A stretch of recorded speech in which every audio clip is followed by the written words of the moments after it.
আমার প্রশ্ন হচ্ছে, সতর্কতামূলক 2 মিনিট পরে ইফতার করলে সিয়ামের কি কোনো ক্ষতি হবে?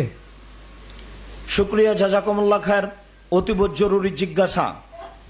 2 মিনিট দেরি করছি সতর্কতামূলক, আমার কি সিয়ামের কোনো ক্ষতি হবে? জি হবে। 3টা হাদিসের বিরোধিতা করা হবে। 1, রাসূল সাল্লাল্লাহু আলাইহি ওয়াসাল্লাম বলেছেন, আমার উম্মত অতদিন কল্যাণে থাকবে যতদিন তাড়াতাড়ি ইফতার করবে। 2, আল্লাহ তাআলা বলেন, আমার সবচেয়ে প্রিয় বান্দা ওই যে তাড়াতাড়ি ইফতার করে।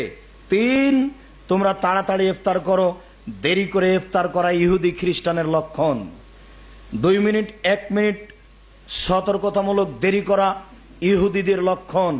শুনে রাখুন, মনে রাখবেন, বাংলাদেশের মাটিতে ইফতারির যত লিফলেট, বিজ্ঞাপন, ইশতেহার, পেপার, পত্রিকা বের হয়েছে, ওর সবচেয়ে যেটা তাড়াতাড়ি করা হয়েছে তার 1 মিনিট আগে করবেন আপনি। এটা হলো সতর্কতা।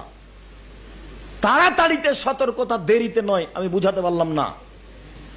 তাড়াতাড়িতে সতর্কতা, দেরিতে নয়।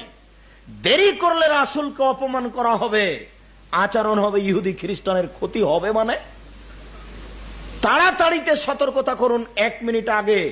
আমি আব্দুর রাজ্জাক নিয়মিত 1 মিনিট আগে ইফতার করি, ইনশাআল্লাহ করবই।